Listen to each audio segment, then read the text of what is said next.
எல்லோருக்கும் வணக்கம். எல்லோரையும் செங்கோ அகாடமி யூடியூப் சேனலுக்கு வரவேற்கிறோம். இந்த காணொளியில் நாம் பார்க்கவிருப்பது 12th ஸ்டாண்டர்ட் தமிழ் இயல் 6.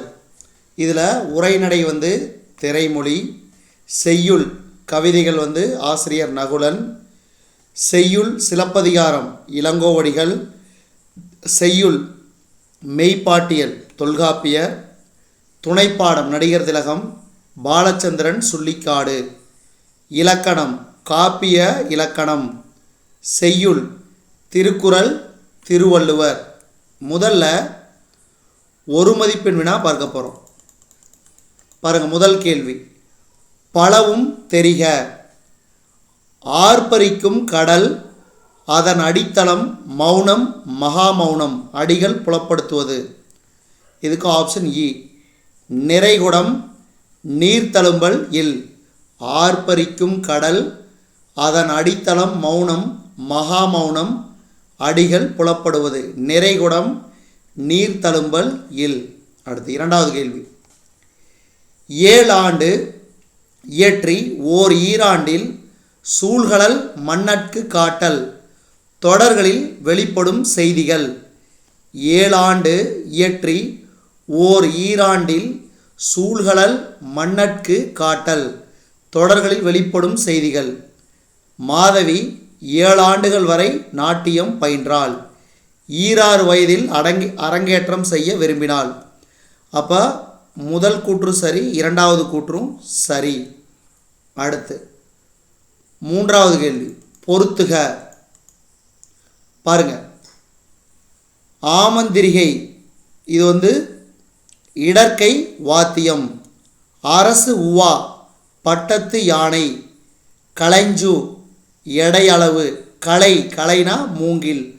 அப்போ இதுக்கு சரியான விடை அ. அடுத்து நான்காவது கேள்வி. வேறுபட்டதை குறிப்பிடுக. வேறுபட்டதை குறிப்பிடுக. இதில் வேறுபட்டது காட்சி மறைவு. காட்சி மறைவு. அடுத்தது ஐம்பெருங்காப்பியம் எனும் சொற்றொடரை தம் உரையில் குறிப்பிட்டவர். ஐம்பெருங்காப்பியம் எனும் தொடரில் எனும் சொற்றொடரை தம் உரையில் குறிப்பிட்டவர் மயிலை நாதர். மயிலை நாதர். அடுத்த ஆறாவது கேள்வி. கூற்று பாருங்க, கூற்று 1. காப்பியம் எனும் சொல் காப்பு கூட்டல் இயம் என பிரிந்து மரபை காப்பது, இயம்புவது, வெளிப்படுத்துவது, மொழியை சிதையாமல் காப்பது என்றெல்லாம் பொருள் தருகிறது. அப்போ கூற்று முதல் கூற்று சரி. இரண்டாவது கூற்று ஐம்பெருங்காப்பியங்களுள் ஒன்று நீலகேசி என்பது தவறு. என நீலகேசி என்பது ஐஞ்சிறுங்காப்பியங்களுள் ஒன்று. ஐஞ்சிறுங்காப்பியங்களுள் ஒன்று. அதனால் இது தவறு. அப்போ கூற்று 1 சரி, கூற்று 2 தவறு. அடுத்து ஏழாவது கேள்வி. சரியானவற்றை பொருத்தி தேர்க. காதை சிலப்பதிகாரம், சருக்கம் சூளாமணி, இளம்பகம் சீவக சிந்தாமணி, படலம் கந்தபுராணம். காதை சிலப்பதிகாரம், சருக்கம் சூளாமணி, இளம்பகம் சீவக சிந்தாமணி, படலம் கந்தபுராணம். ஆப்ஷன் அ. இதுதான் சரியான விடை. அடுத்து எட்டாவது கேள்வி. தவறான இணையை தேர்க. இதில் தவறான இணை ஆப்ஷன் அ. விருத்தப்பா, நாலடியார். மீதியெல்லாம் பாருங்க. ஆசிரியப்பா, அகநானூறு, கலிவெண்பா, தூது, குறள் வெண்பா, இதெல்லாம் திருக்குறள். இது 3 சரி. இதுவரைக்கும் ஒரு மதிப்பெண் வினா பார்த்தோம். அடுத்தது இரு மதிப்பெண் வினாக்கள். முதல் கேள்வி பாருங்க. எண்வகை மெய்ப்பாடுகள் யாவை? எண்வகை மெய்ப்பாடுகள். நகை, அழுகை, இளிவரல், மருட்கை, அச்சம், பெருமிதம், வெகுளி, உவகை. நகை, அழுகை, இளிவரல், மருட்கை, அச்சம், பெருமிதம், வெகுளி, உவகை. அடுத்து இரண்டாவது கேள்வி. பின்னணி இசை படத்தின் காட்சி அமைப்புக்கு எவ்வாறு உயிரூட்டும்? சான்று தருக. பின்னணி இசை படத்தின் காட்சி அமைப்புக்கு எவ்வாறு உயிரூட்டும்? சான்று தருக. அதாவது திரைப்படத்தின் உணர்வுகளை வெளிக்கொணர உதவுவது பின்னணி இசையே. அதாவது பின்னணி இசை சேர்ப்பு, மௌனம் இவ்விரண்டும் சில வேளைகளில் திரையில் உணர்வுகளை வெளிக்கொணர உதவுகின்றன. அடுத்து 3வது கேள்வி, ரொம்ப ரொம்ப முக்கியமான கேள்வி. இது அடிக்கடி கேட்பாங்க, ஞாபகம் வச்சுக்கோங்க. ஒருமுக எழினி, பொறுமுக எழினி குறிப்பு எழுதுக. இப்போ ஒருமுக எழினின்னு என்னன்னு பாருங்க. நாட்டிய மேடையின் ஒரு புறத்திலிருந்து மற்றொரு புறத்திற்கு செல்லுமாறு அமைக்கப்படுவது ஒரு முகத்திரை, அதான் ஒருமுக எழினி. அடுத்து பொறுமுக எழினினா மேடையின் இருபுறத்திலிருந்தும் நடுவில் ஒன்றோடொன்று பொருந்துமாறு அமைக்கப்படுவது பொறுமுகத்திரை. மறுபடியும் படிக்கிற, ஒருமுக எழினினா நாட்டிய மேடையின் ஒரு புறத்திலிருந்து மற்றொரு புறத்திற்கு செல்லுமாறு அமைக்கப்படுவது ஒரு முகத்திரை. பொறுமுக எழினி மேடையின் இருபுறத்திலிருந்தும் நடுவில் ஒன்றோடொன்று பொருந்துமாறு அமைக்கப்படுவது பொறுமுகத்திரை. அடுத்த கேள்வி, மூச்சு நின்றுவிட்டால் பேச்சும் அடங்கும் கவிதைக்கு பொருத்தமான பழமொழி. எரிவதை நிறுத்தினால் கொதிப்பது தானே அடங்கும், புயலுக்கு பின் அமைதி. இதுதான் இந்த மூச்சு நின்றுவிட்டால் பேச்சும் அடங்கும் என்ற கவிதைக்கு பொருத்தமான பழமொழி. எரிவதை நிறுத்தினால் கொதிப்பது தானே அடங்கும், புயலுக்கு பின் அமைதி. அடுத்த 5வது கேள்வி, காப்பியம் எத்தனை வகைப்படும்? அவை யாவை? காப்பியம் எத்தனை வகைப்படும்? அவை யாவை? காப்பியம் 2 வகைப்படும். 1 ஐம்பெருங்காப்பியம், 2 ஐஞ்சிறுங்காப்பியம். இப்போ ஐம்பெருங்காப்பியங்களில் சிலப்பதிகாரம், மணிமேகலை, வளையாபதி, குண்டலகேசி, சீவக சிந்தாமணி ஆகியவை ஐம்பெருங்காப்பியங்கள். ஐஞ்சிறுங்காப்பியங்கள்னா பாருங்கள், நீலகேசி, சூளாமணி, உதயகுமாரன காவியம், யசோதர காவியம், நாககுமார காவியம். நீலகேசி, சூளாமணி, உதயகுமார காவியம், யசோதர காவியம், நாககுமார காவியம் ஆகிய 5ம் ஐஞ்சிறுங்காப்பியங்கள். அடுத்து காப்பியத்தை குறிக்கும் பிற பெயர்கள் யாவை?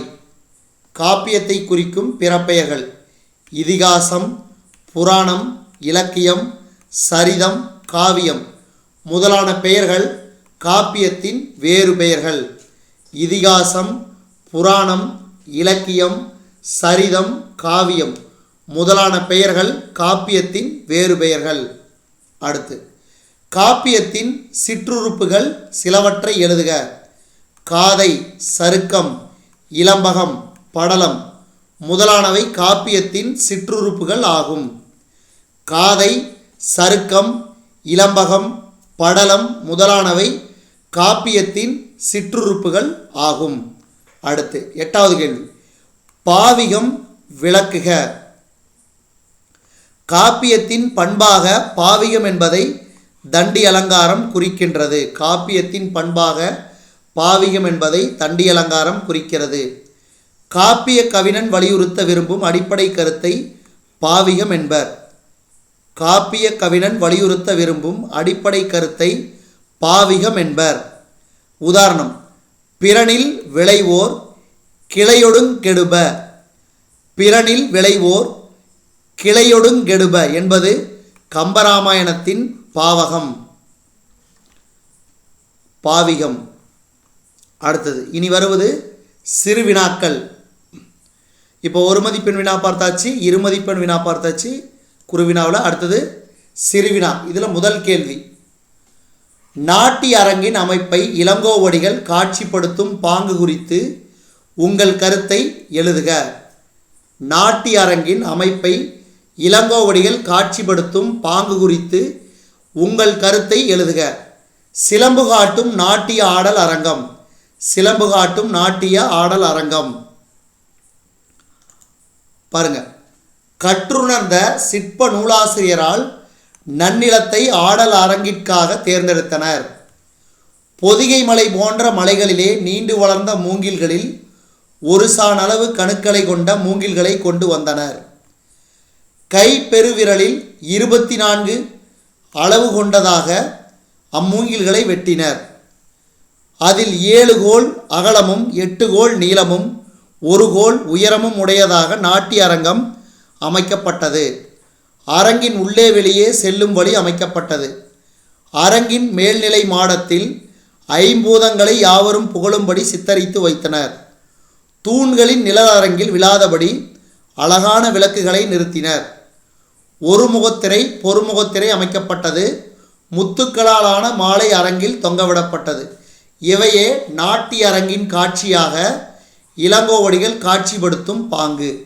ரொம்ப ரொம்ப முக்கியமான கேள்வி, கண்டிப்பாக ரிப்பீட்டடாக கேட்பாங்க, ஞாபகம் வச்சுக்கோங்க. நம்ம இப்போ பார்த்துட்டு வர்றது பார்த்திங்கன்னா பப்ளிக் எக்ஸாமுக்காக தான் பார்த்துட்டு வரோம். அதனால் இந்த first mid term, second mid term, quarterly, half yearly, காலாண்டு, அரையாண்டு இதெல்லாம் மறந்துடுங்க. முழுக்க முழுக்க முழாண்டு தேர்வுக்காகத்தான் நம்ம தொடர்ந்து காணொளிகள் பதிவேற்றம் செய்து கொண்டு வரோம். இந்த சிறுவினாக்களில் இரண்டாவது கேள்வி, ஏதேனும் இரண்டு மெய்ப்பாடுகள் தோன்றுவதற்கான சூழ்நிலையை கற்பனையாக படைக்க. ஏதேனும் இரண்டு மெய்ப்பாடுகள் தோன்றுவதற்கான சூழ்நிலைகளை கற்பனையாக படைக்க. முதல்ல வியப்பு. வியப்புன என்ன? நான் சிறுவயதிலிருந்தே படிப்பில் சுட்டி, ஆனால் பாடத்தில் எடுக்கும் மதிப்பெண் போல் தமிழில் எடுக்க என்னால் முடியவில்லை. மற்ற பாடத்தில் எடுக்கும் மதிப்பெண் போல தமிழில் என்னால் எடுக்க முடியவில்லை. தமிழில் முதல் மதிப்பெண் எடுத்தால் மாநில அளவில் அரசு கௌரவிக்கும் முதல் மாணவனாக வர ஆசை. நீண்ட யோசனையோடு ஒரு நாள் தமிழாசிரியரை அணுகி எனது விருப்பத்தை கூறினேன். அவர் என்னிடம் சிறிது நேரம் பேசிவிட்டு என்னை தினமும் சந்திக்க சொன்னார். நான் தினமும் மாலை பள்ளி விட்டதும் 5 மணி முதல் 6 மணி வரை அவரை சந்தித்தேன். சரியாக 15 நாட்கள் கடுமையான எழுத்து பயிற்சி தந்தார். நானும் எவ்வளவு தவறு செய்தாலும் அவர் பொருட்படுத்தாமல் என்னை மெருகேற்றினார். தேர்வும் நெருங்கியது. நல்ல முறையில் தேர்வு எழுதி தமிழில் 99 மதிப்பெண்கள் எடுத்து மாநிலத்தில் முதல் மாணவன் என்ற பெயர் பெற்றதை எண்ணி நான் வியப்பில் ஆழ்ந்தேன். அடுத்தது, இதிலே இரண்டாவது மெய்ப்பாடு அச்சம். அதாவது, நான் எப்போதும் வகுப்பில் நடத்தும் பாடங்களை அன்றே படித்து விடுவேன். ஆசிரியர் சொல்லும் வேலைகளையும் முடித்து விடுவேன். தேர்வு நெருங்கியது. முதல் நாள் படித்து கொண்டிருக்கும் போது எனக்கு உடல்நிலை சற்று பலவீனம் அடைந்ததால் உறங்கிவிட்டேன். மறுநாள் எனக்கு தேர்வு அச்சம் ஏற்பட்டது. என்ன செய்வது என்று புரியவில்லை. தேர்வு என்ற அச்சம் ஏற்பட்டாலும் தினமும் படித்ததால் தேர்வை நன்கு எழுதினேன். அச்சம் தவிர்த்தேன். அடுத்தது மூன்றாவது சிறுவினா. திரைப்படத்தின் காட்சியின் ஆற்றலை எடுத்துக்காட்டுடன் புலப்படுத்துக. காட்சி என்பது ஒவ்வொரு படத்துக்கும் கதை நகர்வுக்கு உதவுவது.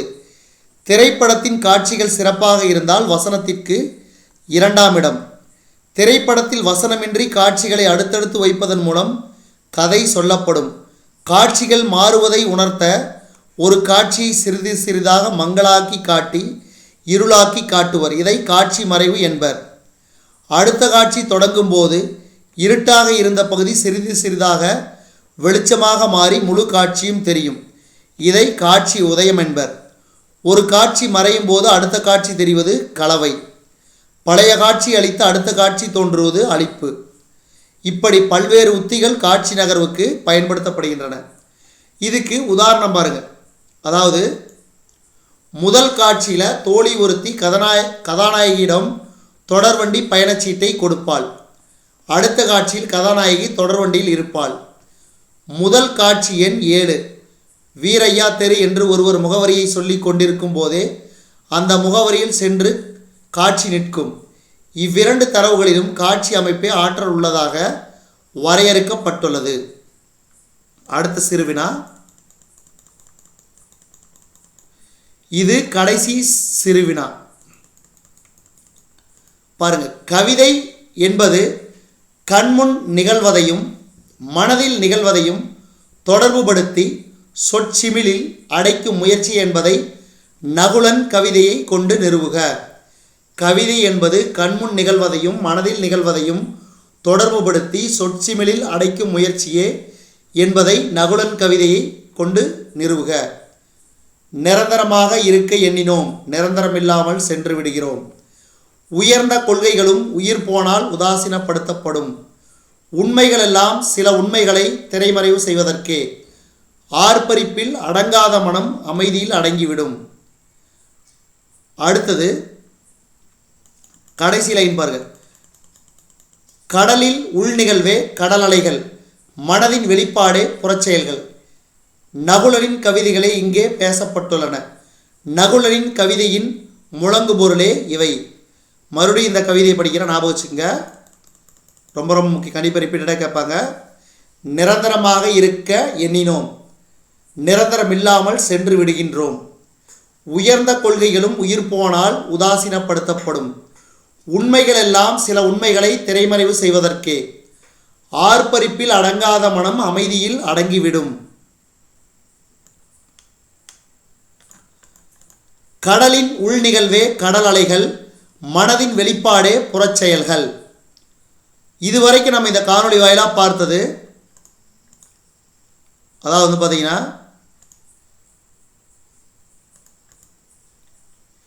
இயல் 6 12ஆம் வகுப்பு பொதுத்தமிழ் இயல் 6. இதில் ஒரு மதிப்பெண் வினாக்கள் பார்த்தோம், குறுவினா 2 மதிப்பெண் வினாக்கள் பார்த்தோம், சிறுவினா அதில் ஒரு 4 கேள்வி பார்த்தோம். இனி அடுத்த காணொளியில் நெடுவினா பார்ப்போம்.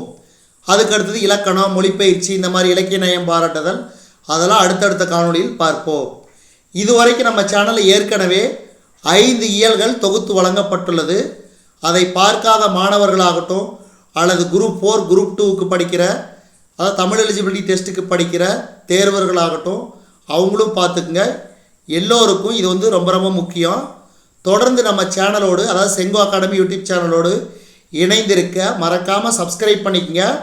ஒவ்வொரு காணொளி வரும்போது லைக் பட்டனை தட்டி விட்டுக்குங்க, பெல் பட்டனை ப்ரெஸ் பண்ணிக்கோங்க, உங்களுக்கு நோட்டிஃபிகேஷன் கிடைக்கப்பெறும். நன்றி.